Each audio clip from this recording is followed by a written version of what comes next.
أعوذ بالله السميع العليم من الشيطان الرجيم. بسم الله الرحمن الرحيم. الحمد لله الذي هدانا لهذا وما كنا لنهتدي لولا أن هدانا الله لقد جاءت رسل ربنا بالحق. الصلاة والسلام على الرسول المسدد المصطفى الأمجد المحمود الأحمد أبي القاسم محمد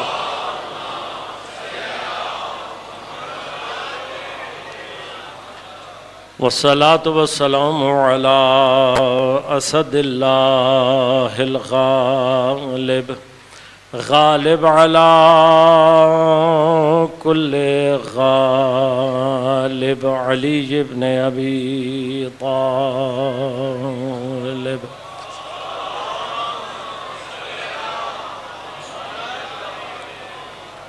والصلاة والسلام على سيدة المعصومة المظلومة الطاهرة البتول بضعة الرسول فاطمة الزهراء سيدة نساء العالمين.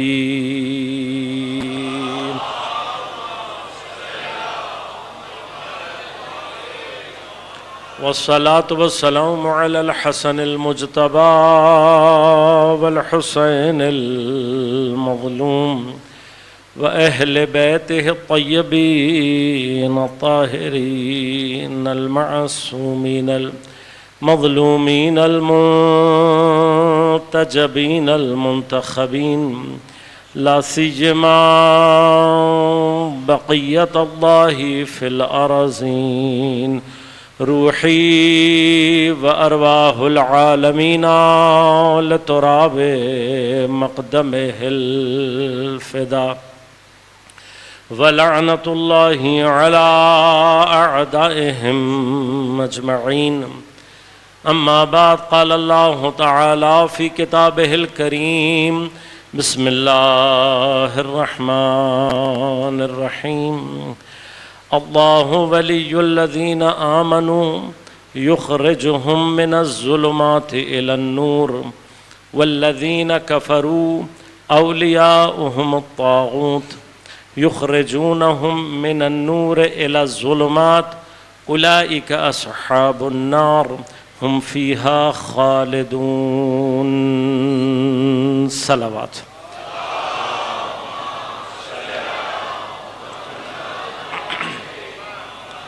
مومنین کرام، سامعین محترم، عزیزان گرام قدر، عزاداران اول مظلوم کائنات، اول شہید محراب، ہم اس معصوم کا غم منانے اور اس کے وارث کو پرسہ دینے کے لیے یہاں جمع ہیں کہ جسے ایک ہی وقت میں تلوار سے بھی شہید کیا گیا اور زہر سے بھی شہید کیا گیا۔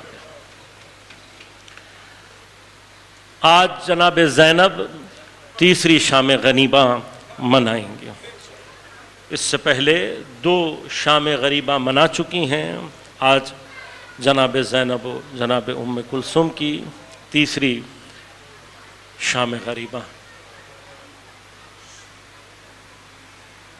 یتیمان آل محمد کو اور بالخصوص زمانے کے امام کو ان کے جد امجد کی مظلومانہ شہادت کا پرسہ دینا ہے، اور یقیناً قلب نازنین حجت دوراں قطب عالم امکان امام زمان عجل اللہ تعالی فرجہ الشریف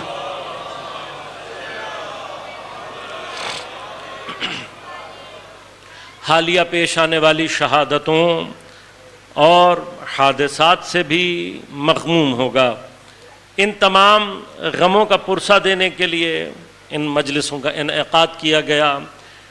5 روزہ مجالس میں ولایت الہیہ کے عنوان سے ہماری گفتگو کا سلسلہ مسلسل آپ کی خدمت میں جاری رہا۔ موضوع پر گفتگو کے لیے سورہ مبارکہ بقرہ کی 257 نمبر آیت 257 نمبر آیت کو سرنامہ کلام کے طور پر انتخاب کیا، آپ کی خدمت میں تلاوت کا شرف حاصل کیا۔ مسلسل 4 دن ہم نے مطالب کو آپ کی خدمت میں تقدیم کیا کہ پروردگار عالم ارشاد فرما رہا ہے کہ اللہ ولی الذین آمنوا، اللہ ان لوگوں کا ولی اور سرپرست ہے کہ جو ایمان لائے۔ تو یہ ایمان لانا اور ایمان لا کر ولایت الہیہ میں داخل ہونا یہ ہماری ذمہ داری، یہ ہمارے حصے کا کام۔ جب ہم ایمان لا کر ولایت الہیہ کے اس دائرے میں داخل ہو جاتے ہیں تو پھر اس ولی کا کام یہ ہے کہ یخرجہم من الظلمات الی النور، کہ وہ اپنے مولہ علیہ، جن کے اوپر اس کی ولایت ہے، انہیں خارج کرتا ہے، نکالتا ہے ظلمات سے اور نور کی طرف لے کر جاتا ہے۔ اب چونکہ وہ خود اللہ نور السماوات والارض ہے کہ زمین و آسمان کا نور وہ خود ہے، لہٰذا یخرجہم من الظلمات الی النور، یعنی انہیں گمراہی اور ضلالت کے اندھیروں سے نکال کر اپنی معرفت کے نور کی طرف لے کر آتا ہے۔ یہ کام پروردگار نے کب ہوگا؟ یہ جب ہم ولایت میں داخل ہو جائیں گے۔ خب اس کے لیے ضروری کیا ہے؟ دوسرا مرحلہ، والذین کفروا، جنہوں نے کفر کیا، طاغوت کے پاس ولایت ہے نہیں لیکن ان کا کفر اور ولایت الہیہ سے باہر نکلنا باعث بنتا ہے کہ اولیاءہم الطاغوت، ان کے ولی، ان کے سرپرست طاغوت بن جاتے ہیں۔ وہ طاغوت نے کرنا کیا ہوتا ہے؟ یخرجونہم من النور الی الظلمات، طاغوت ان کو اس نور سے نکال کر ضلالت اور گمراہی کے اندھیروں میں لے جاتا ہے۔ اگر کوئی اپنی پوری عمر ولایت طاغوت کے دائرے سے نکل کر ولایت الہیہ کے دائرے میں داخل نہ ہو اور اسی ولایت طاغوت پر مر جائے تو اولئک اصحاب النار، یہی جہنم میں جانے والے افراد ہیں کہ ہم فیہا خالدون، پھر یہ ہمیشہ کے لیے اس کے اندر رہیں گے۔ اور ہماری اور آپ کی کوشش کیا ہونی چاہیے؟ کوشش یہ ہونی چاہیے کہ کم از کم انسان مرنے سے پہلے اپنے آپ کو ولایت طاغوت سے باہر نکالے۔ اٹموسٹ کوشش، ہماری پوری کوشش کیا ہونی چاہیے؟ ولایت طاغوت سے اپنے آپ کو نکالے۔ کیوں؟ ولایت الہیہ میں جانا ہے ہم نے۔ آپ کہہ رہے ہیں ولایت طاغوت سے نکالے، تو آپ کو مسلسل عرض کیا میں نے کہ یہ 2 ہی کنڈیشنز ہیں، اس میں کوئی تیسری کنڈیشن نہیں۔ یعنی جیسے ہی انسان ولایت الہیہ کے دائرے سے نکلتا ہے وہ ولایت طاغوت میں ہوتا ہے۔ اب وہ کلمے پڑھتا ہو، نمازیں پڑھتا ہو، روزے رکھتا ہو، جو مرضی کرتا ہو، اگر طاغوت کی ولایت کے دائرے میں ہے تو خدا کی ولایت کے دائرے میں نہیں۔ وہ اسی طرح سے دوسرا مرحلہ ہے، جو کوئی کسی بھی سٹیج پر اپنے آپ کو طاغوت کی ولایت کے دائرے سے نکال لے گا، اب جیسے ہی یہ ولایت طاغوت کے دائرے سے نکلے گا، ابھی اس نے کلمہ نہ بھی پڑھا ہو،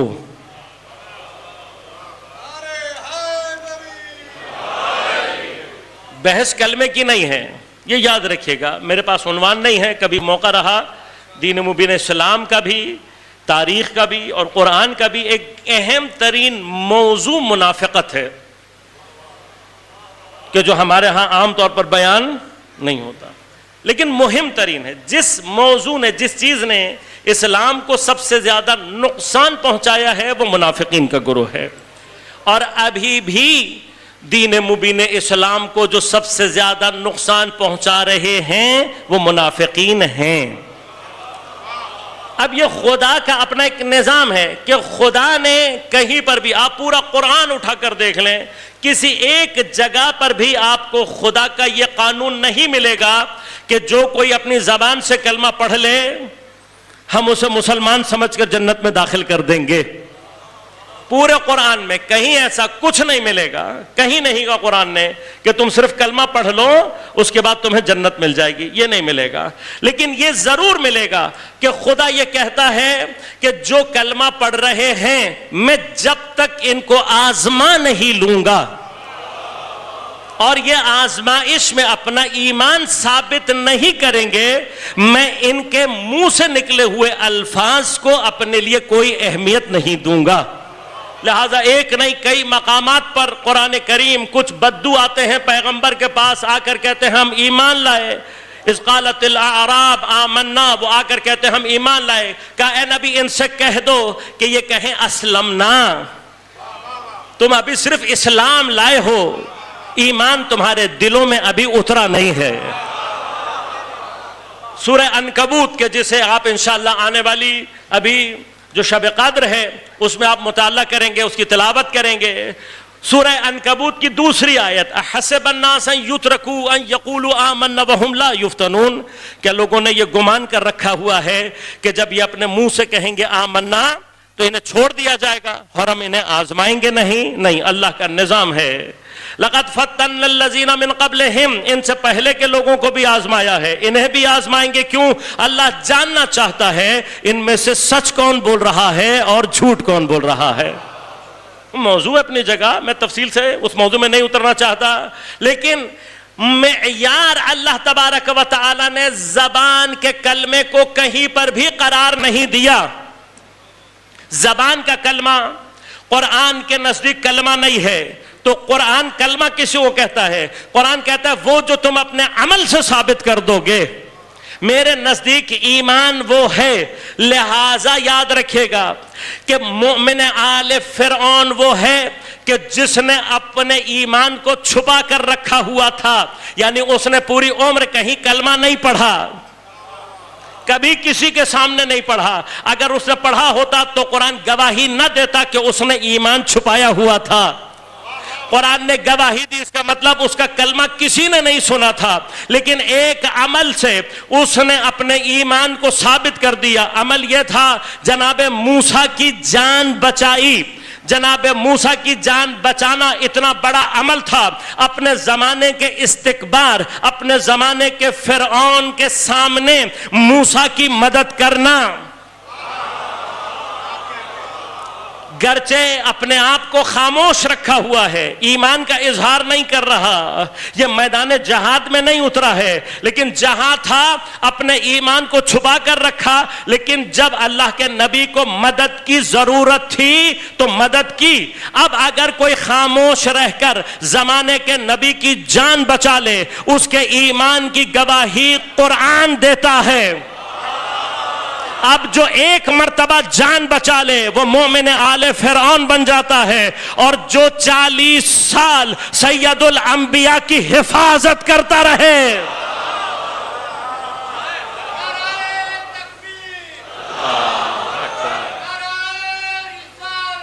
یا رسول اللہ،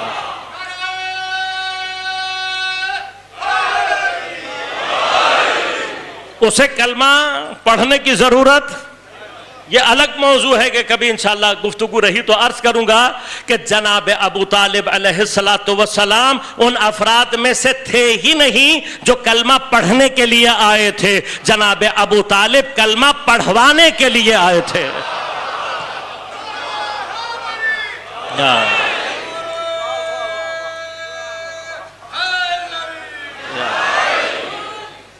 جناب ابو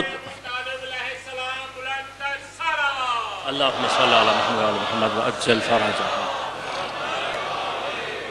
اوصیاء حضرت اسماعیل علیہ السلام کا سلسلہ ختم ہوتا ہے جناب ابو طالب علیہ السلام پر۔ تو اب اپنی جگہ موضوعات ہیں جس کو تفصیل سے کبھی آپ کی خدمت میں عرض کروں گا.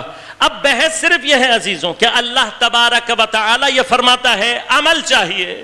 اسی لیے کل بھی آپ کی خدمت میں عرض کیا تھا کہ جناب حور کو نہ کلمہ پڑھنے کی فرصت ملی نہ نمازیں پڑھنے کی فرصت ملی. بس عمل یہ ہے اپنی زندگی کے آخری مرحلے میں بھی طاغوت کے دائرے سے باہر نکل آئے. اب یہ کوفہ میں جو بیٹھا ہے وہ کوفہ میں بیٹھا رہ گیا. جو یہ کہتے ہیں کہ بھئی ہم تو نہ ادھر تھے نہ ادھر، نہیں، کربلا میں امام حسین نے خط ہی یہ کھینچا ہے جو حسین کے ساتھ ہو جائے وہ ولایت الہیہ میں ہے، جو حسین کے ساتھ نہیں ہے وہ کہیں نہیں ہے.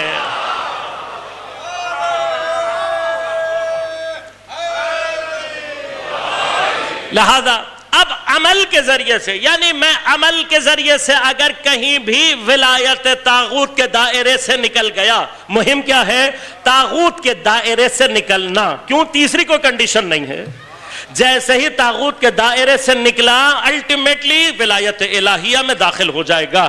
لہذا اس مطلب کو خدا نے پہلے اس سے پہلی آیت میں بیان کیا. فرمایا فَمَن يَكْفُرْ بِالطَّاغُوتِ، جو کوئی بھی طاغوت کا انکار کرے گا وَيُؤْمِن بِاللَّهِ، اور وہ اس کے بعد دوسرا مرحلہ ہے، پہلے طاغوت کا انکار کرے وَيُؤْمِن بِاللَّهِ، اللہ پر ایمان لائے گا، تو پھر وہ ہے کہ جو فَقَدْ اسْتَمْسَكَ بِالْعُرْوَةِ الْوُثْقَىٰ.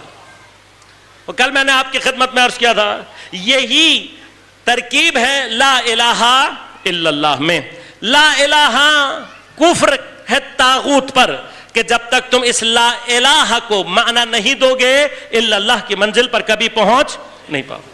اب اس کے لیے ہمیں ضروری ہے کہ پہلے مرحلے پر ہم طاغوت کو سمجھیں. کل میں نے آپ کی خدمت میں عرض کیا تھا کہ طاغوت اسے کہتے ہیں جو اپنی حد کو کراس کرے. کہاں حد کو کراس کرتا ہے؟ خدمت میں عرض کیا تھا آپ کے لیے، میں تھوڑا سا دہراؤں گا تاکہ اپنے مطلب کو لنک دے سکوں. یہ کہاں سے پیدا ہوتا ہے؟ یہ طبیعت میں اللہ نے انسان کی رکھا ہوا ہے. انسان اپنے طبیعت میں نامحدود کی طلب رکھتا ہے. یہ طلب نامحدود انسان کے اندر موجود ہے، اور یہ ایسی، یہ انٹیوشن میں ہے انسان کی، اس کی جبلت میں، اس کی فطرت میں، اس کے وجدان کا حصہ ہے. البتہ میں نے عرض کیا تھا کہ اس کا اوریجن انسان کا قلب ہے. نہ یہ نفس سے پیدا ہوتا ہے نہ عقل سے. عقل انفینٹی کو کمپریہنڈ کر ہی نہیں سکتی. عقل کا میدان نہیں ہے، قلب کا میدان ہے. اور جو کوئی بھی عقل اور قلب کے درمیان میں مطالب کو سمجھنا چاہتا ہو تو وہ تھوڑی سی آج فرصت پیدا کرے. علامہ محمد اقبال شاعر مشرق، علامہ کی ایک نظم ہے عقل و دل کے عنوان سے. اب تو گوگل نے آپ کے لیے کام آسان کیا ہوا ہے. علامہ اقبال عقل و دل ٹائپ کریں، انشاءاللہ نظم آپ کے پاس آ جائے گی. اس کو پڑھنے کی اور سمجھنے کی کوشش کیجئے گا تو آپ کو خود بخود عقل اور دل کا جو معاملہ ہے وہ کسی حد تک آپ کے لیے کلیئر ہو جائے گا. اور یہ علامہ اقبال کی واقعاً علمی قابلیت ہے کہ وہ مطالب جو عرفاء نے سنگین ترین مطالب ہیں لیکن ان کو انتہائی آسان نظم میں بیان کیا ہے علامہ نے. ابھی موقع منزل نہیں ہے اور نہ میرے پاس اتنی گنجائش ہے، ورنہ کبھی موقع ملا تو تفصیل سے بھی عرض کروں گا. نامحدود کی طلب اوریجنیٹ کہاں سے ہوتی ہے؟ قلب سے. اسی لیے اللہ تبارک و تعالی نے فرمایا کہ اللہ کا عرش قلب مومن ہے. کیوں؟ اس لیے کہ یہ قلب ہے جو نامحدود کو طلب کرتا ہے. اور یاد رکھے گا کائنات میں واحد نامحدود صرف اللہ تبارک و تعالی کی ذات ہے.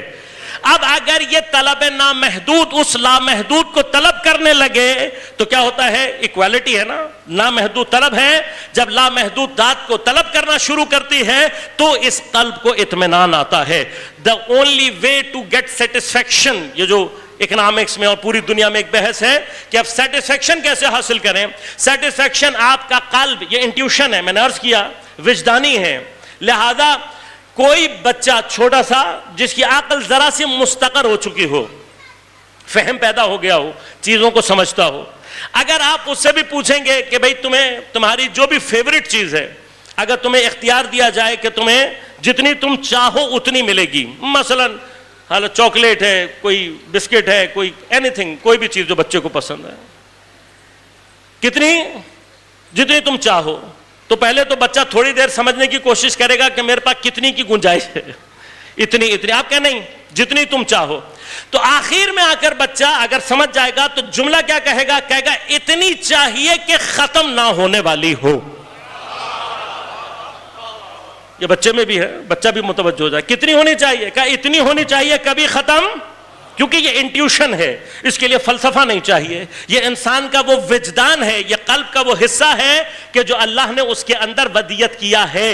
یہ پیدا کہاں سے ہوتی ہے؟ یہ وہاں سے پیدا ہوتی ہے کہ جب اللہ نے انسان کے بدن میں روح کو پھونکنا تھا تو فرشتوں کو مخاطب کر کے کہا انی خالق بشر من طین، مٹی سے بنانے جا رہا ہوں، بشر کو مٹی سے بنا رہا ہوں. فاذا سویتہ، جب اسے بیلنس کر لوں، ونفخت فیہ من روحی، اور اس میں اپنی روح میں سے پھونکوں. علماء فرماتے ہیں اس روح کو جو اللہ نے اپنی جانب نسبت دی ہے، اس نسبت کا معنی ہی یہ ہے کہ یہ روح سوائے خدا کے کسی اور کو طلب کرتی ہی نہیں ہے.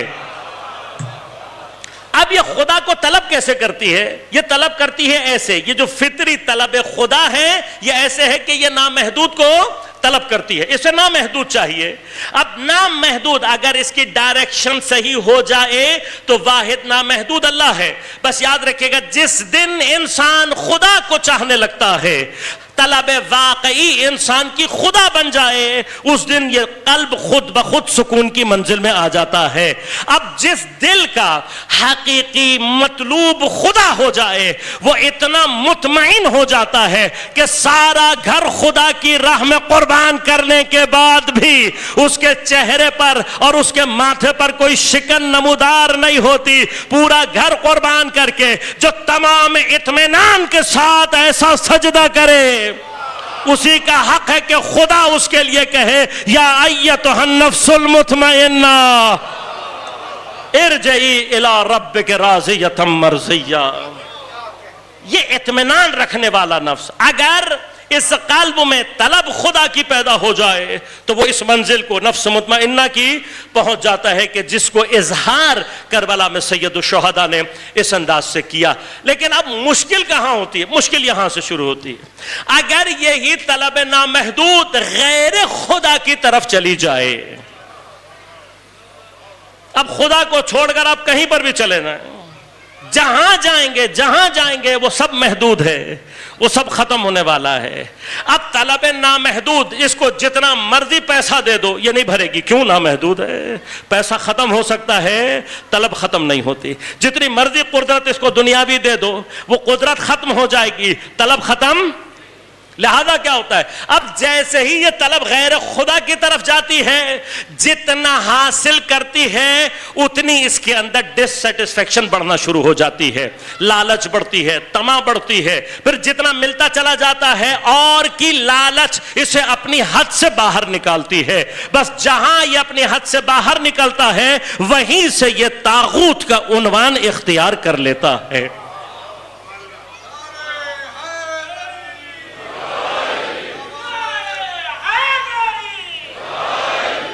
اب یہ طاغوت کیا ہے؟ اللہ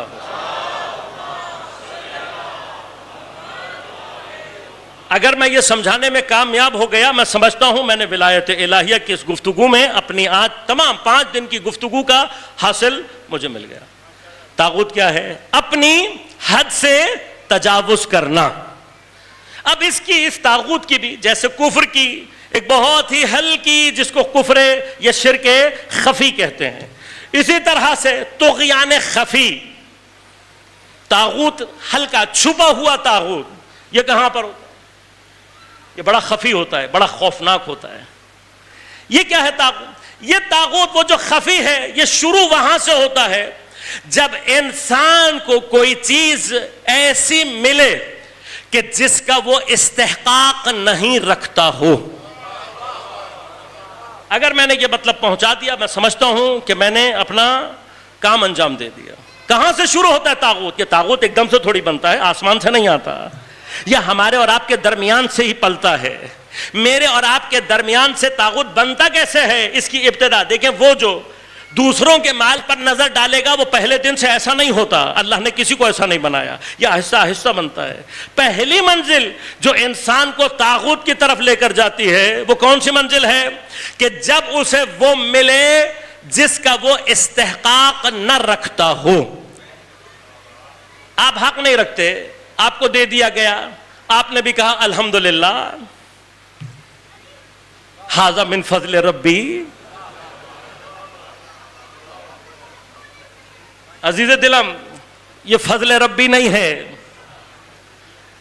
یہ اگر تم نے اتنے ہی پیار محبت سے قبول کر لیا تو جان لو کہ وہ خفی طاغوت تم خود ہی ہو.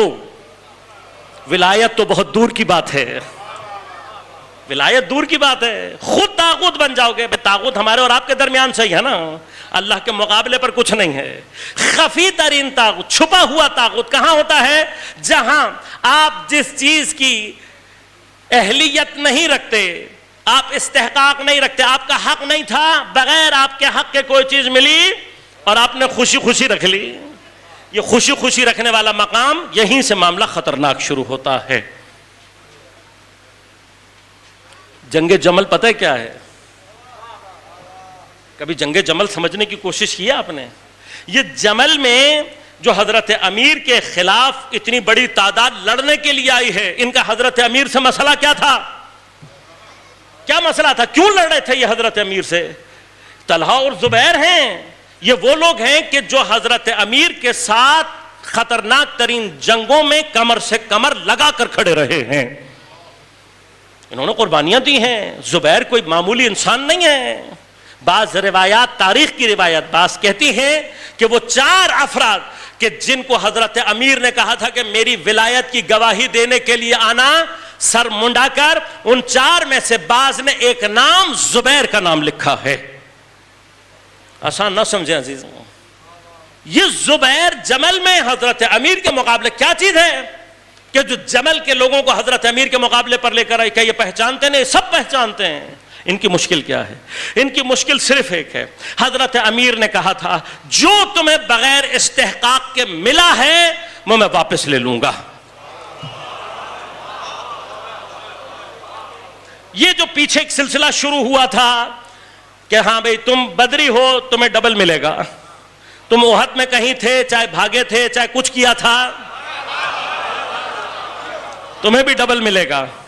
خندق میں تمہارا جو بھی حال تھا پھر بھی تمہیں ملے گا. اچھا تم پہلے آ گئے تھے, لو تمہیں بھی ڈبل ملے گا. تم عرب ہو, تمہیں زیادہ ملے گا. یہ ہوا ہے, تاریخ ہے, جا کر دیکھیں. میں بھی اس تاریخ کے میں اترنے کے لیے موقع مرحلہ نہیں ہے میرے پاس, کبھی موقع ملے تو عرض کروں گا آپ سے. اب 25 سال میں جو بغیر استحقاق کے ملا اور ہنسی خوشی رکھ لیا, اور حضرت امیر نے کہا اب یہ واپس لوں گا.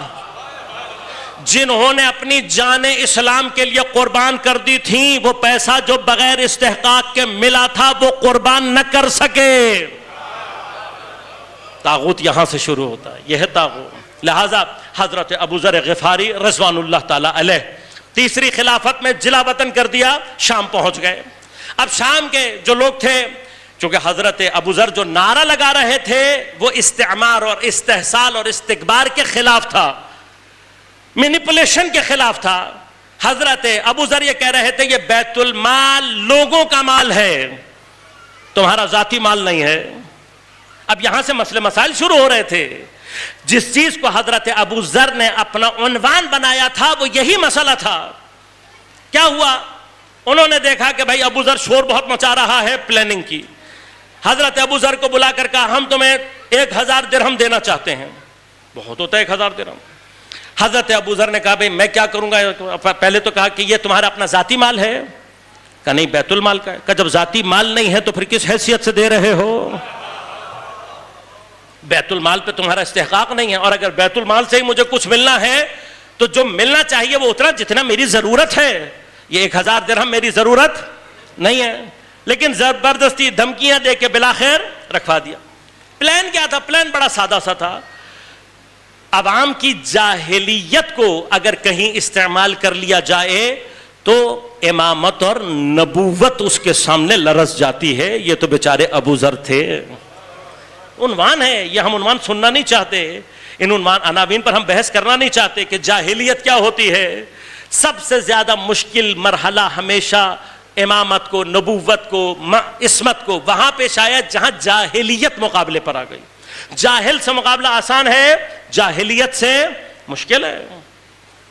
پلان کیا تھا؟ پلان یہ تھا کہ یہ 1000 درہم لے کر جائیں گے، کچھ نہیں ہوگا، یہ یہاں جائیں گے رات کو چھاپا ماریں گے، 1000 درہم برآمد ہو جائے گا، کچھ نہیں کرنا، بس 1000 درہم برآمد کرنا ہے۔ جب چھاپا پڑے گا لوگ جمع ہو جائیں گے، کچھ نہیں کرنا، بس یہ 1000 درہم کا جو تھیلا ہے یہ نکالنا ہے، بس اور کچھ نہیں کرنا۔ حضرت ابو ذر کہیں گے بھائی میرا نہیں ہے، مجھے بادشاہ نے دیا تھا وغیرہ وغیرہ، کوئی مسئلہ نہیں، لیکن برآمد ابو ذر کے گھر سے ہونا چاہیے۔ اب مجھے نہیں پتا آپ سمجھ سکیں اس مسئلے کو یا نہیں۔ اگر ابو ذر کے گھر سے 1000 درہم نکل آئے تو اب ابو ذر جتنا مرضی کوشش کر لے لوگوں کو یہ سمجھانے کی کہ یہ میرے نہیں تھے، مجھے کسی نے دیے تھے، مجھے پیسے کا کوئی شوق، یہ جاہلیت ہے۔ حضرت موسیٰ جیسا نبی، آگے دریا پیچھے لشکر، پوری قوم کہہ رہی ہے انا لمدرکون، موسیٰ تم نے مروا دیا، آگے دریا پیچھے لشکر ہے۔ حضرت موسیٰ تمام تر قلب کی طاقت کے ساتھ کہہ رہے ہیں کوئی ڈرنے کی ضرورت نہیں ہے، انا معی ربی، میرے ساتھ میرا پروردگار ہے، سیہدینی، میری ہدایت کرے گا۔ اس قدر بہادر شجاع نبی، لیکن جس وقت جادوگروں سے مقابلہ کرنے کے لیے جا رہے ہیں فَأَوْجَسَ خِیفَةً فِی نَفْسِهِ، اس نے اپنے اندر، اپنے دل میں خوف کو محسوس کیا۔ کون سا زیادہ مشکل مرحلہ ہے؟ جہاں موت سامنے نظر آ رہی ہے وہاں ڈر نہیں رہے، جادوگروں سے ڈر رہے ہیں، جادوگروں کا ڈر ہے نہیں، جادوگروں کا کوئی ڈر نہیں ہے، قتل کا ڈر ہے نہیں، قتل کا کوئی ڈر نہیں ہے۔ مسئلہ کیا ہے؟ مسئلہ یہ ہے کہ جاہلیت کو استعمال کیا جا رہا ہے۔ اگر ان جادوگروں نے مل کر میرے معجزے کو بڑا جادو کہہ دیا تو میں جتنے مرضی معجزے دکھا دوں، کسی کو جادو اور معجزے میں فرق سمجھ میں نہیں آئے گا۔ جاہلیت کو استعمال کرنا، اور یہ استکبار کا، ہمیشہ سے استکبار کا سب سے بڑا جو قاعدہ اور قانون ہے وہ اسی جاہلیت کو استعمال کرنا ہے۔ میں اب تفصیل میں نہیں جاؤں گا، صرف اشارہ کروں گا، یاد رکھے گا اس جاہلیت سے باہر نکالنے کا اہم ترین راستہ یہ ہے کہ انسان اپنے عقائد کو مضبوط بنائے۔ عقیدہ صحیح ہونا چاہیے، عقیدہ صحیح ہوگا تو جاہلیت سے باہر نکلا جا سکتا ہے۔ اب میں کسی کی توہین کرنا میرا کوئی مقصد نہیں، نہ میں کبھی یہ جرأت و جسارت کرتا ہوں، یہ سب سے پہلے جو بھی کہتا ہوں میری اپنی ذات کے لیے وعظ و نصیحت ہوتی ہے۔ ہم جتنے بھی موحد ہونے کا دعویٰ کرنے والے ہیں، ہم میں سے جو کہتا ہے کہ میں توحید پرست ہوں اور میں لا الہ الا اللہ محمد رسول اللہ علی ولی اللہ کہنے والا ہوں، میرا توحید پر ایمان ہے، میں سب کو صرف یہ کہتا ہوں جاؤ اپنے گھروں میں جا کر نہج البلاغہ پہلا خطبہ دوسرا پیراگراف، ہاں اب تو موبائل میں بھی آ جائے گا، لکھیں اردو ترجمہ، انگلش ترجمہ، کوئی مسئلہ نہیں، نہج البلاغہ پہلا خطبہ دوسرا پیراگراف۔ یہ ہو سکے آج شب شام غریبہ ہیں حضرت امیر کی، آج حضرت کی محبت میں صرف یہ کام کریں، گھر جائیں نہج البلاغہ کا پہلا خطبہ دوسرا پیراگراف۔ یہ دوسرا پیراگراف پڑھنے کے بعد اگر آپ کو پوری طرح سے سمجھ میں آ گیا تو سمجھ لینا کہ آپ اہل بیت کے مطابق موحد ہیں، اور اگر سمجھ میں نہ آئے کہ حضرت امیر کیا کہہ رہے ہیں تو یہ سوچ لیجئے گا کہ ہمیں عقائد سیکھنے کی ضرورت ہے، عقائد کی ضرورت ہے بھی ہمیں۔ آسان، بہت آسان راستہ بتا رہا ہوں، نہج البلاغہ پہلا خطبہ دوسرا پیراگراف۔ تو اب اگر یہ پیراگراف پڑھیں گے تو جا کے ہمیں سمجھ میں آئے گا۔ اس جاہلیت سے نکلنے کا واحد راستہ کیا ہے؟ عقائد، عقیدہ مضبوط ہونا چاہیے۔ مشکل کہاں پر آئی ہوئی ہے؟ مشکل یہاں پر آئی ہوئی ہے۔ مقابلہ کس سے ہے؟ جاہلیت سے۔ حضرت موسیٰ جو کہیں نہیں ڈرے، کہیں نہیں گھبرائے، وہ یہاں پر آ کر کیوں کہہ رہے ہیں؟ اس لیے کہ یہ کوئی فرق کر کے نہیں بتا سکتا کہ جادو میں اور معجزے میں کیا فرق ہے، یہ تو جادوگر ہی بتا سکتا تھا۔ اب اگر جادوگر نہیں کہتا تو کسی کو نہیں پتہ لگتا۔ حضرت ابو ذر بھی جانتے ہیں کہ جو جال زمانے کا فرعون پھیلا رہا ہے، جاہلیت کو استعمال کرنے کے لیے تھیلا میرے گھر سے نکل آیا، میں کسی کو نہیں سمجھا سکوں گا, اپنی صفائی نہیں دے سکوں گا. یہی وہ کام تھا جو ہارون ملعون ساتویں امام کے ساتھ کرنا چاہتا تھا. قید میں ہیں, ایک فاحشہ کو لے کر آئے تھے, تیار کیا تھا پیسے دے کر, اور پلان صرف اتنا تھا کہ تم نے اگلے دن روتے ہوئے باہر آنا ہے, بس, اور کچھ نہیں کرنا, کچھ نہیں کرنا, تم نے روتے ہوئے باہر آنا, بس کچھ نہیں کرنا. اگلے دن سارے بڑے لوگوں کو بلا لیا, مجمع لگا دیا زندان کے سامنے. کیوں؟ عورت آئے گی روتے ہوئے, اس کے بعد مجھے کچھ کرنے کی ضرورت نہیں پڑے. اگلی صبح ایسے ہوا, وہ آ گئی روتی ہوئی. اب یہ بہت خوش تھے کہ ہمارا پلان کامیاب ہو گیا, سب کو بلا لیا, سب لوگ آ گئے. روتی ہوئی عورت کو دیکھ رہے ہیں, زندان کے اندر سے آ رہی ہے جس میں امام قید ہیں. لیکن وہ آئی, آنے کے بعد اس نے جو پیسے دیے تھے منہ پر مارے. یہ آسان کام نہیں ہے, یہ آسان کام نہیں ہے. وہ عورت جو کوئی بھی تھی میں نہیں جانتا, ہمیں اور آپ کو نہیں پتا ان جادوگروں کے نام, نہیں پتا نا, تاریخ میں کسی کو نہیں پتا کہ وہ جادوگر کون تھے کہ جنہوں نے جب موسیٰ کا معجزہ دیکھا تو سمجھ لیا کہ ہم جادوگر رہے تھے, موسیٰ نے معجزہ کر کے دکھایا ہے. بھئی یہاں سے غور کرنا, یہ وہ جگہ تھی جہاں انہوں نے ایمان کا اظہار کیا. ان کو سمجھ میں آ گیا تھا کہ اب جو ہم جس کا ساتھ دے رہے ہیں وہ اللہ کے مقابلے پر موجود طاغوت ہے. لہٰذا انہوں نے اس وقت یہ فیصلہ کیا کہ اب ہمیں طاغوت کی ولایت سے باہر نکلنا ہے. لہذا انہوں نے سجدہ کر کے کہا آمنا برب موسیٰ و ہارون. یہاں پر استکبار جو تھا, اس نے کہا تم میری اجازت کے بغیر ایمان کیسے لے کر آئے. یہ اجازت کا لفظ بتا رہا ہے سب کچھ پلان تھا, لیکن انہوں نے اپنی جان کے خطرے کے باوجود, فرعون نے دھمکی دی میں تمہیں قتل کر دوں گا, لأصلبنکم علی جذوع النخل, تمہارے ہاتھ پاؤں کاٹ کے تمہیں کھجور کے درخت پہ لٹکا دوں گا, مصلوب کر دوں گا. ان ساری دھمکیوں کے باوجود بھی جنہوں نے ایک مرتبہ ایمان کا اظہار کر دیا, جان کے خطرے کے باوجود بھی طاغوت کا انکار کر دیا, قرآن نے ان کی ایمان پر آیت اتار دی. بھائی یہ جو بھی تھی, اس کا کریکٹر جو بھی تھا, لیکن وہاں پر جادوگروں نے معجزہ دیکھا تھا. میرے امام نے معجزہ کوئی نہیں کر کے دکھایا. یہ آئی تھی زندان میں پلاننگ لے کر, لیکن اس نے دیکھا علی کا بیٹا سجدے سے سر اٹھاتا ہی نہیں ہے, اور پوری رات جو تڑپ تڑپ کر خدا سے یہ کہہ رہا ہے الہی عبیدک الضعیف الذلیل الحقیر ان کان عظم الذنب من عبدک فلیحسن العفو من عندک یا کریم. یہ کہہ کر جو روتا رہا ہے, اب اس کا قلب منقلب ہوا. جانتی تھی کہ ہارون جیسے فرعون کا مجھے مخالفت کرنے کا نتیجہ کیا بھگتنا پڑے گا, لیکن جو اپنی جان کی پرواہ کیے بغیر اپنے زمانے کے طاغوت کے مقابلے پر کھڑی ہوئی, واپس آ کر نوٹ اس کے منہ پر مار کر یہ کہتی ہے تو اس پاکیزہ شخص پر تہمت لگانا چاہتا تھا. بصیرت چاہیے, ایمان چاہیے. حضرت ابوذر جانتے تھے کہ جال کیا پھنس رہا ہے, لہذا جب یہ لوگ شام کو آئے چھاپا مارا, چھاپا مارنے کے بعد پورا گھر چھان لیا, تھیلی نہیں ملی. اب پلان لے کر آئے تھے, تو جب تھک ہار گئے تو بالآخر اپنے منہ سے کہا وہ تھیلی کہاں ہے. اب دنیا سمجھ گئی کہ کیا چل رہا ہے. تھیلی کہاں ہے؟ کہا کون سی تھیلی؟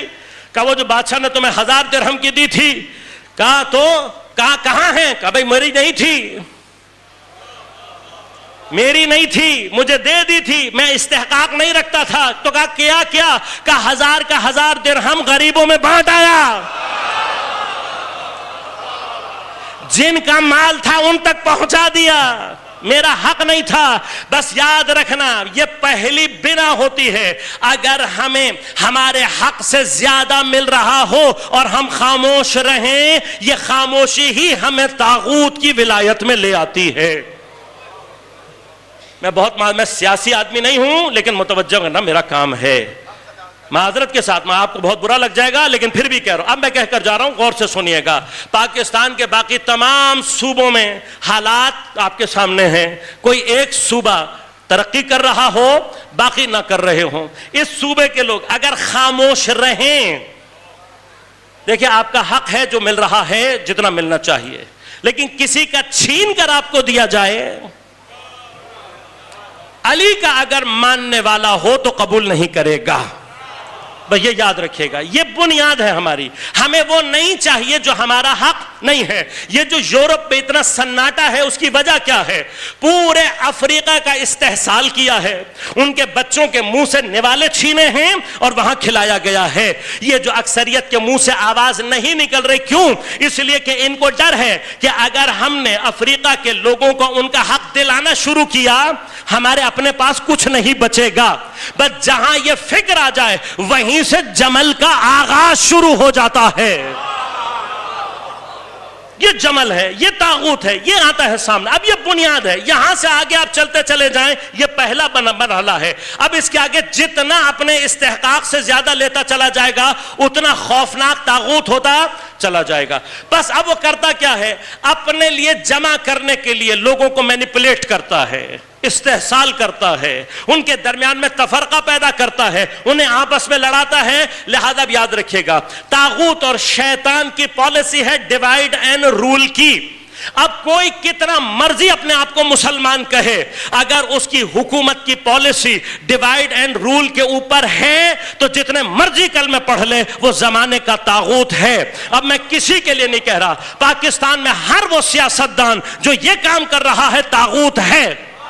ہر وہ ادارہ جو لوگوں پر حکومت کرنے کے لیے لوگوں میں آپس میں تفریق پیدا کر رہا ہے وہ طاغوت ہے. طاغوت ہے. اب میں نے اور آپ نے کرنا کیا ہے؟ میں نے اور آپ نے کرنا یہ, اس طاغوت کا انکار کریں گے. جیسے ہی اس کے انکار کے مرحلے میں آئیں گے, طاغوت کا انکار کرتے ہی ولایت الہیہ میں داخل ہو جائیں گے. ہم نے اور آپ نے یہ سمجھنا ہے. لہذا آپ سمجھئے گا, یہی ولایت الہیہ میں ورود استکبار کا, طاغوت کا انکار ہے. امام خمینی رضوان اللہ تعالی علیہ نے جو کام کیا ہے وہ ایگزیکٹلی یہی ہے. لہذا اب آپ جائیں اور جا کر پوری دنیا کے جتنے بھی انبیاء کی تاریخ ہیں کہیں پر بھی جا کر پڑھ لیں, کہیں پر بھی جا کر پڑھ لیں. انبیاء کی تاریخ میں جو کامن فیکٹر آپ کو ملے گا, کبھی آپ نے غور کیا انبیاء کے دشمن کون تھے؟ جو انبیاء کی مخالفت کرتے تھے, جو انبیاء کو مذاق اڑاتے تھے, انبیاء کو اذیت پہنچاتے تھے, انبیاء کو قتل کرتے تھے. یہ کیا عام لوگ ہوتے تھے؟ نہیں, عام لوگ نہیں. بادشاہ تھے, ہر دور کے بادشاہ. کیا بادشاہوں نے انبیاء کی مخالفت کی؟ اللہ نے 1,24,000 انبیاء بھیجے. ان میں سے تقریباً 22 انبیاء کے نام اللہ نے قرآن کریم میں ذکر فرمائے ہیں. کتنے بادشاہوں کے نام قرآن میں آئے ہیں؟ کتنے بادشاہ؟ کتنے بادشاہ ہیں جو انبیاء کے مقابلے پر؟ اگر ٹیکنیکلی بات کی جائے صرف 2 بادشاہ. ایک فرعون, نمرود کا نام نہیں ہے قرآن میں, نمرود کا نام نہیں ہے قرآن. دوسرا کون ہے؟ دوسرا ہے جالوت, جو جناب طالوت علیہ السلام کے مقابلے پر آیا تھا, حضرت داؤد علیہ السلام کے ہاتھوں قتل ہوا تھا. جالوت. نمرود کا نام قرآن میں نہیں ہے. فرعون کے علاوہ اللہ نے 3 افراد کا نام اور استعمال کیا, قارون, حامان اور شداد. کون تھے یہ؟ حضرت موسیٰ کے مقابلے پر الگ الگ لوگ نہیں تھے, بلکہ فرعون, حامان, قارون, شداد, یہ 4 مل کر حضرت موسیٰ کے مقابلے پر تھے. اب میں تفصیل میں نہیں جاؤں گا, یہ چیزیں تفصیل چاہتی ہیں, تفصیل انشاءاللہ کبھی اور. ابھی سیمبلز یاد کر لیں. ایک سیاست اور حکومت کا سمبل ہے, ایک آرمی کا سمبل ہے, ایک کیپٹلسٹ ہے, چوتھا عدالت.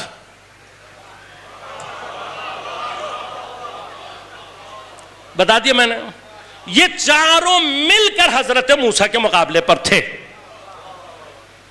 چار, سیاست, عدالت, بیوروکریسی یا کارپوریٹ سیکٹر اور عدالت, یہ 4 سے. یہ چاروں اگر انبیاء کے مقابلے پر آ جائیں تو پھر موسیٰ کی ضرورت پڑ جاتی ہے. یاد رکھیے گا, ان میں سے کوئی ایک بھی صحیح نہیں تھا. یہ اسی لیے ان کو سب سے زیادہ ذکر اللہ نے اسی لیے کیا. تمام انبیاء کے جب آپ واقعات پڑھیں گے تو قرآن نے لفظ استعمال کیا ہے ملأ قوم. قوم کے ملا کہتے ہیں صاحبان نفوذ, صاحبان اثر, خواص. ہمیشہ انبیاء کا جو مقابلہ کیا ہے وہ خواص نے کیا ہے. اب میں اس کو آسان کروں گا, تفصیل انشاءاللہ کبھی خدا نے توفیق دی, آپ کی سماعتوں نے چاہا تو عرض کروں گا. ملا یعنی کون؟ اب میں آسان لفظ میں کہہ دوں، کیپٹلسٹ، ہر دور کا کیپٹلسٹ. یہ کیا کرتا ہے؟ چونکہ کیپٹلزم کی بنیاد ہی استحصال پر ہے، مینیپولیشن پر ہے. Maximum level of profit, maximum level of satisfaction by hook اور بائی کروک، کیسے بھی ہو حاصل کرو، اور اس کا راستہ بغیر استحصال کے نہیں حاصل ہوتا. لہذا تمام انبیاء کے مقابلے پر جو طبقہ رہا ہے وہ یہی کیپٹلسٹ طبقہ ہے. اور یہی کیپٹلسٹ طبقہ آگے چل کر زائنزم کی شکل اختیار کی. اس نے اور بہت ساری چیزیں، جادو اور پتہ نہیں کیا کیا استعمال کیے، لیکن جو چیز اس کی سب سے زیادہ مضبوط رہی ہے وہ اس کا اکنامک کنٹرول ہے. ابھی بھی جو زائنزم اس وقت پوری دنیا پر چھایا ہوا ہے وہ 7 خاندانوں کی اکنامک پاور ہے. یہ جو آپ اسرائیل، امریکہ اور برطانیہ کے نام سے دیکھ رہے ہیں یہ صرف کٹ پتلیاں ہیں. ان کے پیچھے جو اصل برین ہے وہ کیپٹلسٹ برین ہے، زائنسٹ برین ہے، جو پوری دنیا کے اقتصاد کو اپنے ہاتھ میں لیے ہوئے ہیں. کیپٹلسٹ جو سوچ ہے وہ بغیر استحصال کے کبھی بھی دوسروں کا پیسہ استعمال کیے بغیر، لہذا پورا اکنامک سسٹم اسی پر بیس کرتا ہے، پورا بینکنگ سسٹم اسی پر بیس کرتا ہے. اسٹاک ایکسچینج بالکل اسی کو طرح سے ڈیزائن کی گئی ہے، کرپٹو کو اسی کے اوپر ڈیزائن کیا گیا ہے، آپ کا پیسہ کوئی اور استعمال کرے. یہ مینیپولیشن ہے. اور اس مینیپولیشن کا راستہ روکنے کے لیے، یعنی اب میں تمام انبیاء کی، جو اللہ تبارک و تعالیٰ فرماتا ہے اے میرے حبیب ہم نے آدم سے لے کر تم تک جتنی بھی شریعتیں بھیجی ہیں وہ ایک ہے، کوئی فرق نہیں ہے. اب میں اس کو اگر ایک اسپیسیفک جہت سے ان کی وحدانیت کو بیان کروں تو یاد رکھنا سارے انبیاء اپنے زمانے کی مینیپولیشن کو ختم کرنے کے لیے آئے تھے. حضرت امیر نے اپنے زمانے میں جو 3 بڑی جنگیں کی ہیں، قاسطین سے، مارقین سے، ناکثین سے، ان تینوں کا خلاصہ کریں گے. اپنے زمانے کے مینیپولیٹرز ہیں، کوئی اکنامک مینیپولیٹر ہے، کوئی مذہبی مینیپولیٹر ہے اور کوئی سیاسی مینیپولیٹر ہے. ان تینوں سے مقابلہ کیا ہے امام نے؟ مینیپولیشن کا مقابلہ ہے، استکبار کا مقابلہ ہے، استحصال کا مقابلہ ہے. انشاءاللہ کبھی موضوع رہا اور حسین وارث انبیاء کے عنوان سے گفتگو کی تو پھر وہاں سے آپ کو تفصیل سے عرض کروں گا. امام حسین وارث آدم، وارث نوح، وارث ابراہیم، وارث موسیٰ، وارث داؤد، وارث اسماعیل، وارث عیسیٰ کیوں ہیں؟ اس لیے کہ ان سب کا وارث رسول، وارث امیر المؤمنین کیوں؟ اس لیے کہ ان سب نے اپنے زمانے کے استکبار کے مقابلے پر قیام کیا، لیکن جیسا قیام امام حسین نے کیا چونکہ کوئی اور اس طریقے سے نہیں کر سکا کہ طول تاریخ میں ان 2 راستوں کے درمیان میں خط بطلان کھینچ دے، طاغوت کو ایک طرف کر دے، ولایت الہیہ کو دوسری طرف کر دے. اس عنوان سے حضرت امام حسین کو وارث انبیاء کہا جاتا ہے. اب امام حسین کے بعد جا کر 1200-1400 سال کے بعد اگر کسی فکر نے دوبارہ اسی خط کو تازہ کیا تھا وہ فکر خمینی تھی. امام خمینی کی فکر کوئی ایک منطقے کے لوگوں کے لیے نہیں تھی. انقلاب اسلامی مستضعفین کا انقلاب ہے، انقلاب اسلامی مظلومین کا انقلاب ہے، انقلاب اسلامی استکبار سے مقابلے کا ہے. لہذا پہلے دن امام خمینی نے انقلاب لانے کے بعد امریکہ کو شیطان الاکبر کہہ کر یہ خط کھینچا تھا کہ جو ان کے ساتھ ہوگا وہ استکبار ہوگا، طاغوت ہوگا، اور جو ہمارے ساتھ آ کر ملے گا وہ مظلوم ہوگا. بس ایک مرتبہ حسینیت اور یزیدیت کے خط کو فرزند حسین نے دوبارہ سے تازہ کیا تھا، لیکن 45-47 سال کی محنتوں میں اتنا استکبار نے پروپیگنڈا کیا کہ خط ابھی تک نامحسوس ہو رہا تھا. لیکن جیسے علی کے وارث حسین نے، اسی طرح سے خمینی کے وارث خامنائی نے اپنی اور اپنے بچوں کی قربانی دے کر اپنی شہادت سے اس خط کو آج دوبارہ اس طریقے سے روشن کر دیا ہے. اس کی شہادت کے بعد اب جو کوئی بھی استکبار کے مقابلے پر آواز اٹھانا چاہتا ہے اسے خامنائی کے علاوہ کچھ دکھائی ہی نہیں دیتا.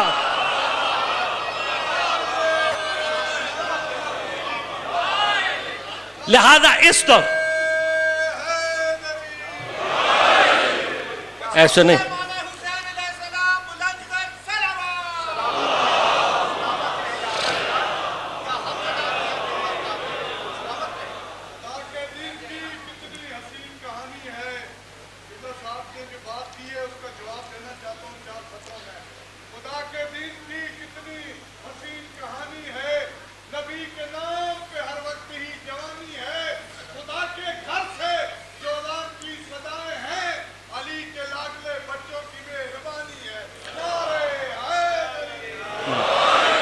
اور میرے بچے بار بار سوال کر رہے ہیں ہم نے کیا کرنا ہے.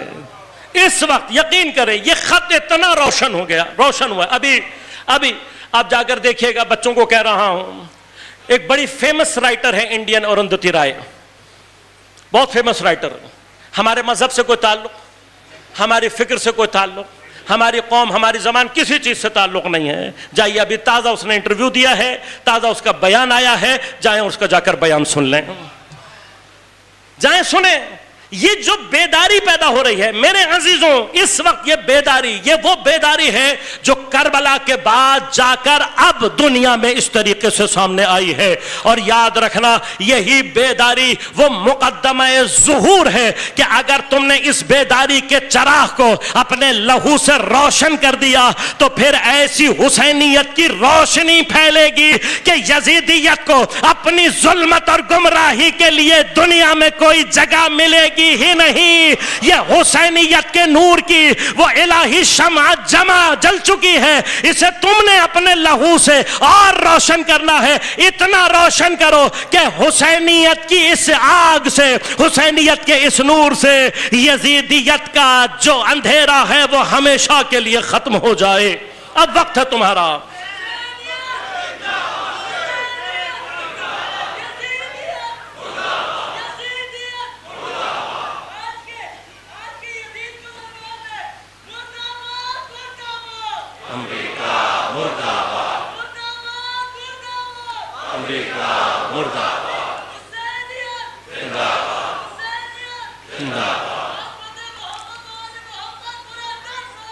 اللہم صلی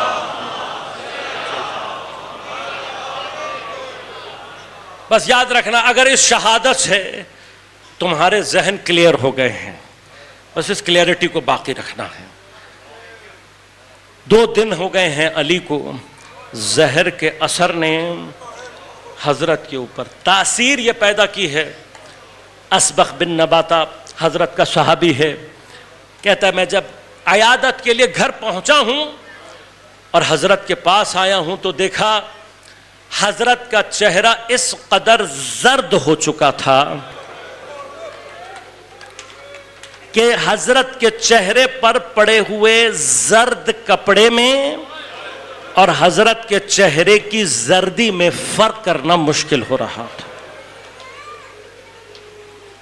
نقاہت نے میرے مولا کے وجود کو پوری طرح سے گھیرا ہوا ہے اور اب میرا مولا جانتا ہے کہ لقائے الہی کی وہ منزل نزدیک ہے. لہذا اپنے دونوں بیٹوں کو بلا کر، کون ہیں؟ معصومین ہیں، سید شباب اہل الجنہ ہیں. ان بیٹوں کو بلا کر میرا مولا جو وصیت کر رہا ہے اور پھر کہہ رہا ہے جتنے میرے محبین ہیں ان سب کو میرا یہ پیغام پہنچانا. کم از کم آج کی شب میں دوسرا کام یہ کیجیے گا، چھوٹی سی وصیت ہے، بہت بڑی نہیں ہے. حضرت علی کی وصیت لکھیے گا، 5 منٹ لگیں گے. ایک مرتبہ اپنی زندگی میں اپنے مولا کی وہ وصیت جو آپ کو کر کے گئے ہیں مولا، کہ میری یہ وصیت پہنچانا میرے شیعوں تک، تو ایک مرتبہ پڑھو کہ تمہارے مولا نے کہا کیا ہے. میں ایک جملے کا سہارا لوں گا. امام حسن اور امام حسین کو کیا کہہ رہے؟ کونا للظالم خصما وللمظلوم عونا. اے میرے بچوں، ظالم کے دشمن رہنا، مظلوم کے مددگار رہنا. آج جو دنیا میں ہو رہا ہے وہ امام کی اسی وصیت پر، جو اب اس وقت امام کا اپنے آپ کو حقیقی اولاد سمجھ کر، اس لیے کہ امام امت کا باپ ہوتا ہے. اگر ہم حضرت کی امت ہے، وہ ہمارا حقیقی باپ وہ ہے. وہ باپ ہمیں اور آپ کو وصیت کر کے گیا ہے. اور اس وقت انقلاب اسلامی کی حمایت کرنا اور امریکہ اور اسرائیل کی مخالفت کرنا عین حضرت امیر کی اس وصیت پر عمل کرنے کے برابر ہے۔ میدان میں اتریں، اپنے مولا کی اس وصیت پر جو آپ کو کر کے گئے ہیں، مجھے کر کے گئے ہیں، وقت ہے کہ ہم اس پر عمل کریں۔ لیکن عزیزوں، جیسے جیسے وقت نزدیک آ رہا تھا، میرے مولا پر نقاہت کے دورے اور غشی کے دورے بڑھتے جا رہے تھے۔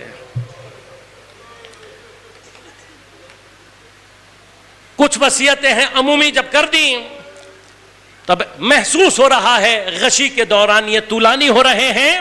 حضرت نے محسوس کر لیا کہ اب لقاء کا وقت نزدیک ہے۔ آخری وصیتیں کرنے کے لیے امام حسن مجتبیٰ کو بلایا، ہاتھ پکڑا حضرت کا اور ایک ایک کو امام حسن کے حوالے کرنا شروع کر دیا۔ میرے بعد وصی ہے، امام ہے، اس کی اطاعت تم پر واجب ہے، امور دے رہے ہیں، ہر ایک کو امام حسن مجتبیٰ کے حوالے کر رہے ہیں۔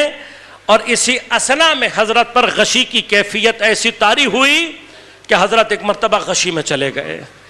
سبھی کو حوالے کر چکے ہیں، ام البنین کا لال ابھی تک کسی کو حوالے نہیں کیا۔ سب کو وصیتیں کر دی ہیں میرے مولا نے۔ یہ بھی بتا دیا کہ میرے قاتل کو ایک سے زیادہ ضربت مت مارنا، ایک ضربت ماری ہے ایک ہی مارنا، اگر مر گیا مر گیا، نہیں مرا تو چھوڑ دینا۔ اپنے قاتل کو شربت پلا کر پوچھ رہے ہیں کیا میں تیرا برا امام تھا؟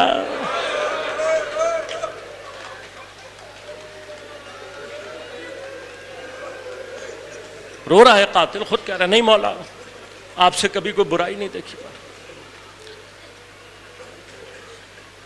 غشی کا دورانیہ جب طولانی ہو گیا تو حضرت ام البنین سلام اللہ علیہا کے قلب میں بے چینی کی کیفیت طاری ہو گئی۔ سب کو وصیت کر دی ہے، میرا عباس رہ گیا ہے۔ خدا جانے کیا سوچا ہوگا حضرت نے، جو آنکھوں میں آنسو آ گئے۔ آنکھوں میں آنسو آ کر جب ٹپکے ہیں تو حضرت کے پائنتی کھڑی تھیں، آنسوؤں کے قطرے حضرت امیر کے پیر پر گرے۔ قطرے گرنا تھے، ایک مرتبہ آنکھوں کو کھولا، دیکھا تو حضرت ام البنین کا چہرہ سامنے ہے، آنکھوں سے اشک جاری ہیں۔ چہرہ دیکھ کر حضرت امیر سمجھ گئے کہ بات کیا ہے، لہذا کسی سے کوئی بات نہیں کی۔ راوی کہتے ہیں عباس کو اشارے سے پاس بلایا، سب کا ہاتھ امام حسن کے ہاتھ میں دیا تھا، عباس کا ہاتھ حسین کے ہاتھ میں دیا۔ حسین کے ہاتھ میں دینے کے بعد راوی کہتے ہیں کسی کو علی نے گلے سے لگا کر وصیت نہیں کی، لیکن عباس کو گلے سے لگا لیا، سینے سے لگا کر علی نے کچھ وصیتیں کی۔ علماء کہتے ہیں نہیں سمجھ میں آیا علی نے عباس کے کان میں کیا کہا تھا، کہا اس وصیت کا راز اس دن کھلا جب 3 دن کی پیاس کے بعد عباس نے پانی میں گھوڑا اتارا، مشک کو پر کیا، ایک مرتبہ چلو میں پانی لیا، پانی لے کر چہرے تک لا کر عباس نے پانی انڈیل دیا۔ علماء کہتے ہیں شاید علی نے وصیت کی تھی عباس جب تو پانی میں پہنچ جائے یاد رکھنا جب تک نبی کا بیٹا پیاسا ہے علی کا بیٹا پانی نہ پیے۔ ارے عباس نے پانی گرا کر شاید ایک مرتبہ کوفے کی طرف دیکھ کر کہا ہو بابا تمہاری وصیت پر عمل کر دیا، عباس پیاسا ہی نہر سے واپس جا رہا ہے۔ بس عزیزو، حضرت کے اوپر غشی کے دورے طاری ہو رہے تھے، اسی دوران امام حسن مجتبیٰ کو احساس ہوا، آگے بڑھ کر حضرت کے سر کو اپنے آغوش میں لیا، ابھی آغوش میں سر کو لیا تھا، کائنات کے امیر کی سانسیں رک گئیں۔ سانس کا رکنا تھا. حضرت زینب کی نگاہ پڑی, جب ایک مرتبہ سینے کو ساکت دیکھا, رہ کر کہا بھیا حسن ذرا بابا کی طرف توجہ کرو. حضرت نے نفس پر ہاتھ رکھا, امامہ سر سے اتارا, رو کر کہا انا للہ و انا الیہ راجعون. ارے گریہ کرو اس لیے کہ تمہیں رونے کی اجازت ہے. ارے آج بھی زینب سے کہا جا رہا ہے اپنی آوازوں کو دبا کر رکھا.